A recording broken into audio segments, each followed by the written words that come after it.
આહાર એસોસિએશન દ્વારા આજે અમદાવાદના શાહીબાગ વિસ્તારમાં એક સેમિનારનું આયોજન થયું। સેમિનારમાં હોટલમાં થતી નાની જગ્યાના કામ કરતા વેપારીઓને બોલાવવામાં આવ્યા, સાથે જ અહીંયા ઘણા બધા નિર્ણય પણ લેવામાં આવ્યા। અહીંયા લોકોના પ્રશ્નોના ઉકેલ પણ લાવવામાં આવ્યા। આ સેમિનારનું આયોજન આહાર એસોસિએશનના પ્રમુખ નરેન્દ્રભાઈ દ્વારા કરવામાં આવ્યું હતું।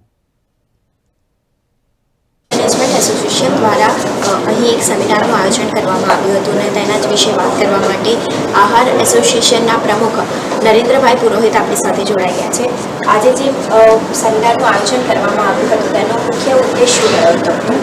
મુખ્ય ઉદ્દેશ્ય જે વેપારીઓ છે ખાણીપીણીના એ વેપારીઓને પડતી અગવડતાઓને વાચા આપવી તથા સરકારના ફૂડ ઇન્ડસ્ટ્રી વિશે બનાવેલા કાનૂનોને સુયોગ્ય રીતે લાગુ કરવામાં સહયોગ કરવો। આવનારી 2 ઓક્ટોબરે વસ્ત્રાપુર ખાતે એક મોટા સેમિનારનું આયોજન આહારના માધ્યમથી કરી રહ્યા છે। તેમાં ફૂડ ઇન્ડસ્ટ્રીના દરેક અગ્રણી વેપારીઓને અમે આમંત્રિત કરીશું અને એમાં જે ફૂડ ક્ષેત્રના અગ્રણી આવશે તથા સરકારના અધિકારીઓ અને એક્સપર્ટ આવી અને તહેવારોની પહેલાં જાણકારી આપશે કે ફૂડની અંદર શું ઉપલબ્ધિઓ રહેલી છે, આપણે શું સાવધાનીઓ રાખીએ અને સૌથી મોટું કે આદરણીય વડાપ્રધાન શ્રી નરેન્દ્રભાઈ મોદીજીનો 73મો જન્મ પખવાડો છે।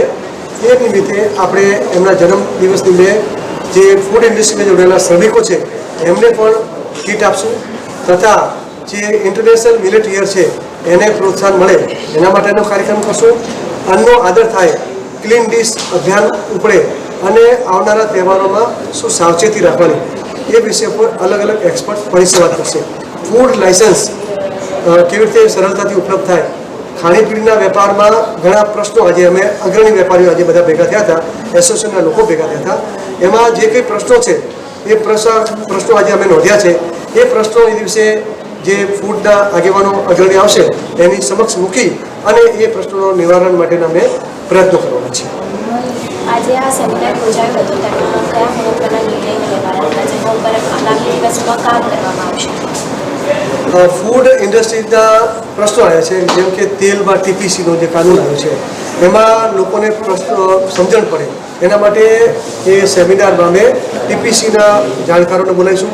જેમ કે પ્લાસ્ટિક મુક્ત ભારત આદરણીય નરેન્દ્રભાઈએ વડાપ્રધાનશ્રીએ જે અભિયાન ચાલુ કર્યું છે એને વેગ આપવા માટે પ્લાસ્ટિકની એવેજ પાછું એના બદલામાં આપણે શું વાપરી શકીએ એના માટેના લોકો આવી અને આપણને સમજણ આપશે।